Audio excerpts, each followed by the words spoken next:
So hi all, welcome to the digital బడి YouTube channel. ఈ వీడియోలో నేను మీకు డిజిటల్ మార్కెటింగ్ కోర్స్ నేర్చుకుంటున్న వాళ్ళు చేసే మిస్టేక్స్ నేను కొన్ని మీకు చెప్తాను. ఈ మిస్టేక్స్ని కనుక మీరు ఓవర్కమ్ చేయగలిగితే, ఈ మిస్టేక్స్ని కనుక అవాయిడ్ చేయగలిగితే ఖచ్చితంగా మీరు డిజిటల్ మార్కెటింగ్ రంగంలో సక్సెస్ అవుతారు. సో ఫస్ట్ మిస్టేక్ నేను చెప్తున్నది ఏంటంటే, డిజిటల్ మార్కెటింగ్ అనేది మీరు అంటే మీ ఆలోచన విధానం ఏంటంటే ఇది ఒక short cut to earn more money ఏదైతే ఉందో అది కాదు. దీనికి కూడా మనీ ఎర్నింగ్ అయితే ఉంది, కానీ షార్ట్ కట్ కాదు. You need to learn the skill. మీరు ఎక్స్పర్టైజ్ కావాలి, ఎక్స్పీరియన్స్ తెచ్చుకోవాలి. అప్పుడు ఖచ్చితంగా ఇందులో మనీ ఉంది. దానికి ఓపిక కావాలి, కొంత టైం పడుతుంది. యూ నీడ్ మోర్ పేషెన్స్ కూడా. అదైతే గుర్తుపెట్టుకోండి.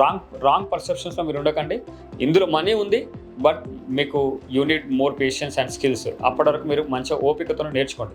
నెంబర్ 1. నెంబర్ 2 ఏంటంటే, నేర్చుకుంటున్న టైంలో మీరు 100% అటెండెన్స్ మినిమం మెయింటైన్ చేయాలి ట్రైనర్ దగ్గర. ఎందుకు నేను చెప్తున్న విషయాలు, నేను మోర్ దెన్ 100 కోర్సెస్ నేర్చుకున్నాను. చిన్న కోర్సెస్ ఏవైతుంటాయో more than 100 courses in the past 14 yearsలో నేను నేర్చుకున్న విషయం. మోర్ దెన్ 100 కోర్సెస్ నేను నేర్చుకునేటప్పుడు ఆ మొమెంటం కానీ ఆ ఇంటెన్సిటీ కానీ బ్రేక్ అయింది అనుకోండి, అది 1 సెషన్తో కూడా అవ్వచ్చు, ఇంకా మరలా మీరు అందుకోలేరు. ఇంకొక విషయం, ట్రైనర్ చెప్తుంటాడు కొన్ని, ఇది చాలా ఇంపార్టెంట్ సెషన్, మీరు ఏం కాదులే రికార్డింగ్ ఉంది కదా అనుకొని కనుక మీరు మిస్ చేశారంటే మీకు ఇంకా ఆ ఒక్క సెషన్ వల్ల మీకు ఎంటైర్ కోర్స్ తీసుకొని కూడా వేస్ట్ అవ్వచ్చు. ఇలా నేను నేర్చుకున్న ప్రీవియస్ కోర్సెస్లో మల్టిపుల్ స్టూడెంట్స్కి ఇది అయింది. తర్వాత మేము ఎంత చెప్పినా ఆ స్టూడెంట్ ఆ ఫ్లో ఉండదు ట్రైనర్ది. అది ఆ పర్టికులర్ సెషన్కి రికార్డింగ్ ఉన్నా సరే గుర్తుపెట్టుకోండి, రికార్డింగ్ ఫ్లో అది వేరు. రికార్డింగ్ అనేది 1 way లాగా ఉంటుంది, బట్ లైవ్ అనేది కంప్లీట్లీ డిఫరెంట్. కొంతమంది స్టూడెంట్స్ క్యాచ్ చేయగలుగుతారేమో, బట్ ఎక్కువ శాతం మెజారిటీ స్టూడెంట్స్ గురించి నేను చెప్తున్నా, మీరు అలా చేయకండి. 100% ఖచ్చితంగా ఈ కోర్స్ అయిపోయే వరకు ఎక్కడికి వెళ్ళదు. 100% అటెండెన్స్ని మెయింటైన్ చేయండి.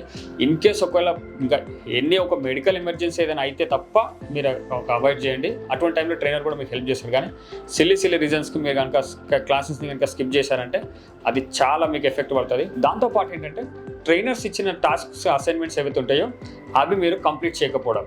మీరు కంప్లీట్ చేయకపోతే మీరు 10 క్లాసుల వెనక్కి వెళ్తారు. కంప్లీట్ చేస్తే ఇంకా కొంచెం హెడ్ ఉంటారు అనమాట.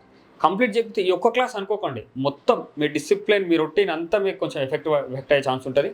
అట్లా చేయకండి. ఏదైతే ఉందో నెక్స్ట్ క్లాస్ స్టార్ట్ అయ్యే టైంలో కంప్లీట్ చేసేసారు. ఆ టాస్క్ని కంప్లీట్ చేసేది కొంచెం ముందే కంప్లీట్ చేసుకుంటే ఏంటంటే, ఏదైనా డౌట్స్ ఉన్నా సరే మీకు టీచింగ్ అసిస్టెంట్ కానీ లేకపోతే ట్రైనర్ని రీచ్ అయ్యి వాటిని ఇంకా ముందే కంప్లీట్ చేసుకోవడానికి ట్రై చేయండి. సో ఇది కూడా ఇంపార్టెంటే. యూ నీడ్ మోర్ డిసిప్లిన్ అండి. యాక్చువల్గా మీరు టైంకి క్లాసెస్ జాయిన్ అవ్వాలి. ఆన్లైన్ అయినా సరే, మీరు ఆఫ్లైన్లో వెళ్తున్నట్లయితే 10 minutes ముందే క్లాస్కి వెళ్ళడానికి ట్రై చేయండి. ఇవన్నీ మీకు తర్వాత మీకు తెలుస్తుంది అనమాట, ఎందుకు టైంకి జాయిన్ అవ్వాలని. కానీ అంటే టైంకు ఈవెన్ తర్వాత మీరు ఉద్యోగంలో జాయిన్ అయినా సరే కంపెనీకి ఆఫీస్కైనా టైంకి వెళ్ళాలి. లేట్కి వెళ్ళడం కానీ, ఓకే యాబ్సెంట్ అస్తమానం యాప్స్ లీవులు తీసుకోవడం కానీ ఇటువంటి చేయదు. ఈవెన్ ఆన్లైన్ మీటింగ్స్కి అయినా సరే టైంకు జాయిన్ అవ్వాలి. టైంకు జాయిన్ అవ్వాలి. ఆ పంక్చువాలిటీ మీరు మెయింటైన్ చేయాల్సి ఉంటుంది. క్లాసెస్కి అయినా సరే టైంకు జాయిన్ అవ్వాలి. ఏం కాదు 2 months కదా, ఏం కాదు 2 minutes కదా అలా అనుకోకూడదు. మీరు ఖచ్చితంగా జాయిన్ అవ్వండి. ఇంకా ట్రైనర్ చెప్పిన విషయాలు కనుక మీరు ఇవన్నీ కవర్ చేస్తుంటాడు వాళ్ళ అనుభవం నుంచి, కానీ ఒకవేళ మీరు వాటిని కనుక పట్టించుకోలేదు అనుకోండి, మిమ్మల్ని కూడా ప్లేస్మెంట్స్ అసిస్టెన్స్ ఇచ్చేటప్పుడు వాళ్ళు మీకు ఎంతవరకు ఇవ్వాలో అంతవరకు ఇస్తారు. మీరు సరిగ్గా నేర్చుకోలేదు కాబట్టి మీకు తగ్గ కంపెనీలోనే వాళ్ళు రికమెండ్ చేయడం జరుగుతుంది. మీరు బెటర్గా మీరు నేర్చుకున్నారనుకోండి, 100% అటెండెన్స్ ఇస్తూ ఇంకా కొంచెం ఎక్కువ టైం కేటాయిస్తూ మిమ్మల్ని మంచి కంపెనీస్కి వాళ్ళు పంపే ఛాన్స్ ఉంటుంది. ఎందుకంటే ట్రైనర్ రెప్యుటేషన్, ఇన్స్టిట్యూట్ రెప్యుటేషన్ ఇక్కడ 2 ఉన్నాయన్నమాట. మిమ్మల్ని కనుక పంపిస్తే మళ్ళీ వాళ్ళకి చెడ్డ పేరు రావద్దు. కాబట్టి మీరు మంచిగా నేర్చుకోగలిగితే, మంచి స్కిల్స్ని కనుక మీరు సంపాదించగలిగితే, మీ తరపున కొంచెం శాలరీ ప్యాకేజ్ కూడా వాళ్ళకి కొంచెం ఎక్కువ మాట్లాడగలుగుతారు. అట్లా నా స్టూడెంట్స్ నేను చాలామందికి నేను మాట్లాడి కొంచెం హయ్యర్ ప్యాకేజెస్కి నేను పంపించాను. 18,000 15,000 ఉన్నాయి సార్ అంటున్నప్పుడు మార్కెట్లో నేను ఒక క్యాండిడేట్కి 25,000కి నేను పంపించాను అనమాట. సో అలా జరుగుతుంది. అలా జరగాలంటే మీరు అలా వర్త్ అని మీరు ప్రూవ్ చేసుకోండి ట్రైనర్కి. డెఫినెట్గా మీకు మంచి అవకాశాలు వస్తాయి. సో ఖచ్చితంగా ఇంకా ఇంతకంటే నేను ఎక్కువ ఏం చెప్పాను, ట్రైనర్ ఎలాగో చెప్తాడు మీ ట్రైనింగ్లో, కాబట్టి వాటిని మీరు కనుక పాటించగలిగితే డెఫినెట్గా మీరు ఖచ్చితంగా డిజిటల్ మార్కెటింగ్లో ముందుకెళ్ళగలుగుతారు, సక్సెస్ అవుతారు. మీకు మోర్ పేషెన్స్ ఉండాలండి. మీరు వెంటనే ఐటీ ఉద్యోగాలతో శాలరీస్ కంపేర్ చేయడాలు కానీ ఇటువంటివి కనుక చేస్తే కాదు. Every field is different. Digital మార్కెటింగ్లో చాలా మనీ ఉంది, డబ్బులు సంపాదించే అవకాశం ఉంది. ఓపికతో ఉన్న స్కిల్ని మీరు పెంచుకుంటూ వెళ్ళండి. డెఫినెట్గా మీరు ఈ రంగంలో సక్సెస్ అవుతారు. ఇంకా లాస్ట్ ఒక స్కిల్ ఏదని చెప్పాల్సి వస్తే సాఫ్ట్ స్కిల్స్ మీకు చాలా ఇంపార్టెంట్. ఈ రంగం చాలా ఫాస్ట్గా అడాప్ట్ అవుతుంది డ్యూ టు ఏఐ కావచ్చు, లేకపోతే ఈవెన్ ప్లాట్ఫామ్స్ అయినా సరే.